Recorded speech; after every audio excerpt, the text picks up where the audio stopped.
Red हो गया, start हो गया।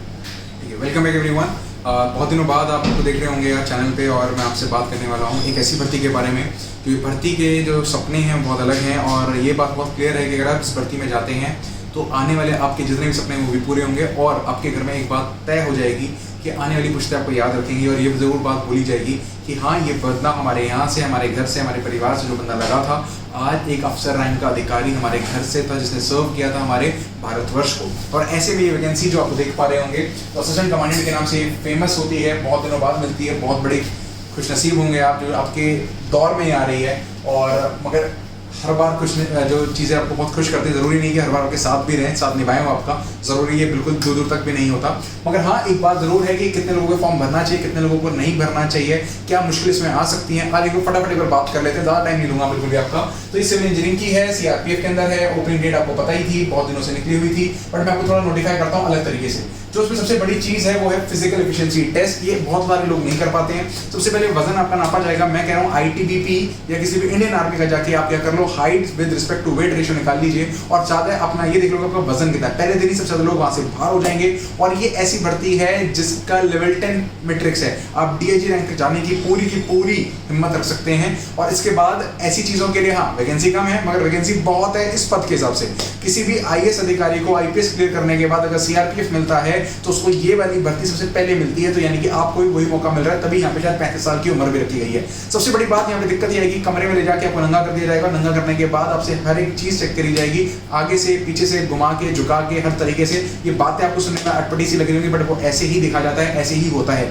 साथ ही यहाँ पे भागना एक बड़ी चीज नहीं है, क्योंकि भागने में यहाँ पे ज्यादा चीज नहीं है, क्योंकि यहाँ पे टाइम बहुत कम है। एक बार हिम्मत लगाओगे तो हो जाएगा, मगर कितने लोग भागे, क्या हाइट का प्रावधान है, वो बहुत ज्यादा इंपॉर्टेंट है। वो यहाँ पे क्या बताया हुआ है, देखो लेवल 10 बोला हुआ है, बहुत तगड़ी सैलरी बनती है, डीआईजी रैंक तक जाते हो। आपको ये वैकेंसी से बारे में पता है, यूआर के बारे में, और बहुत यार वैकेंसी इतनी बहुत होती है। बाकी चीजें मैं बताऊंगा नहीं, बाकी चीजें मैं अलग से वीडियो बना चुका हूँ। सिटीजनशिप के बारे में जानती है, मोटा भाई के यहाँ से निकली हुई है, होम मंत्रालय के यहाँ से, गृह मंत्रालय के यहाँ से निकली हुई है, होम मिनिस्ट्री के यहाँ से निकली हुई है। एज लिमिट आपको पता ही लगी होगी, आपने बाकी देख लिया होगा। मैं आपको वो चीज़ बता रहा हूँ किन लोगों को भरना चाहिए, कितने लोगों को नहीं भरना चाहिए। सबसे ज्यादा लोग यहाँ से बाहर हो जाएंगे, सबसे ज्यादा लोग यहाँ से बाहर हो जाएंगे। हाइट की बात नहीं कर रहा, हाँ जिनकी हाइट छोटी हो तो बिल्कुल ऑब्वियसली बाहर हैं हम।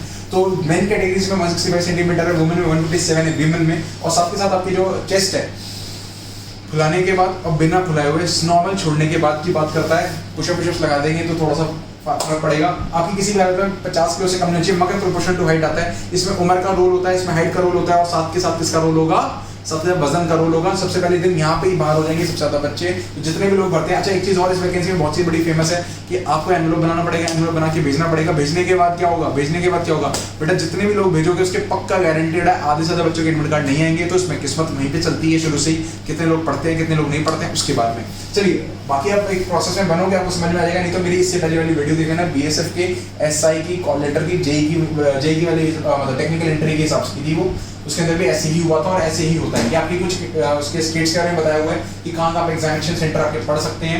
उसके बाद एग्जामिनेशन फी बता दी है 400 रुपये में। कहने का मतलब है, बच्चे हमें मजाक उड़ाते हैं जब मेडिकल में बैठे रहते हैं तो कहते हैं 400 रुपये में यहाँ से ये क्लियर हो जाएगा कि शरीर हमारा बिल्कुल फिट एंड फाइन हो। आप मतलब फिजिकल तरीके से कोई उंगली नहीं कर सकता पूरे मतलब भारतवर्ष के अंदर, क्योंकि आप ऐसी वाली भर्तियों में आते हैं। क्लोजिंग डेट आपको पता होगी, आपको इस नाम पे आपको क्या भेजना होगा, इस नाम पे आपको क्या भेजना, डिमांड ड्राफ्ट भेजना होगा 400 रुपये का, और ये पूरा ऑफलाइन प्रोसेस है। इसके अलग से एक वीडियो बना दूंगा पूरा डिटेल के अंदर।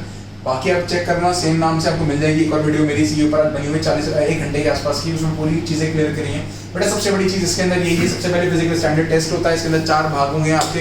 एक होगा शॉर्ट पुट, आपको जाके प्रैक्टिस करनी पड़ेगी, 7 किलो का कितनी दूर फेंकते हो वो चीज। उसके बाद 100 मीटर की कितनी जल्दी आप भाग लेते हो रेस। उसके बाद 800 मीटर की रेस करनी होगी, बाकी जगहों पे बहुत ज्यादा होती है, यहाँ पे तब भी बहुत कम है।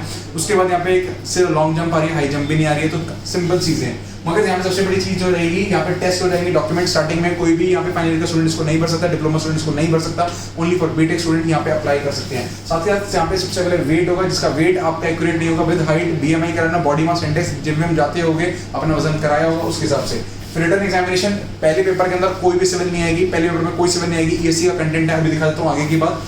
दूसरा पेपर जो होगा कन्वेंशनल वो आएगा, मगर यूपीएससी रैंक का पेपर बनेगा। अब देख लेना, आपने पूरी जिंदगी ऑब्जेक्टिव पढ़ा तो आपका हाथ नहीं चलेगा इसके अंदर, तो मत भरिएगा, क्योंकि ये आपकी 1 साल से ऊपर की एनर्जी ले जाएगा। डॉक्यूमेंटेशन कराओगे, मेडिकल एग्जामिनेशन में सब कुछ कर देंगे। इनका अपने हॉस्पिटल्स होते हैं, और ये जानते ही हो 2 मिनट किसी के सुनते हैं, 3 बार तुम चढ़ाओगे, दूसरी बार बाहर फेंक देंगे तुम्हें। इंटरव्यू हो जाएगा, इसके बाद आपको मैं बता देता हूँ और क्या चीज़ है। आपको मैं सीधा पेपर पे लेके चलता हूँ बेटा, आपको पेपर पे लेके चलता हूँ सीधा फटाफट। हाँ, या आपको वो है, आपने जो भी आपने लगा रखा होगा उसके बाद किसी तरह से कुछ दिक्कतें पैदा करते हो, पैसे वैसे की बात करते हो, वो वाली बातें बता रखी होंगी। DIG ने अपना कॉन्टैक्ट दे रखा है भाई ये वाला, कि कोई पैसे वैसे की बात करे तो हमें बता दो कितना चल रहा है रेट है। फिजिकल स्टैंडर्ड 5 में आ रहा है भाई, फिजिकल स्टैंडर्ड टेस्ट में पता लग गया, आपकी सारी चीज़ें चेक होंगी, साथ में आपके डॉक्यूमेंट चेक हो जाएंगे।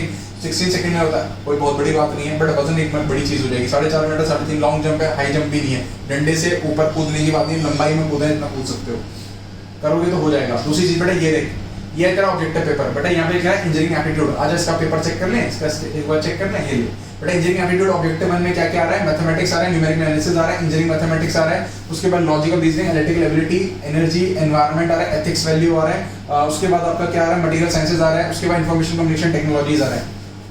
नहीं है सिविल में बेटा, ये ESC के अंदर मेन आपका कह सकते हो नॉन टेक के अंदर सिलेबस आता है, ठीक है। उसके बाद ये आपका कन्वेंशनल है बेटा, कन्वेंशनल 300 नंबर का आएगा, और देख लो लेवल आपका कितना बढ़िया है, बहुत तगड़ा लेवल है इस पेपर का।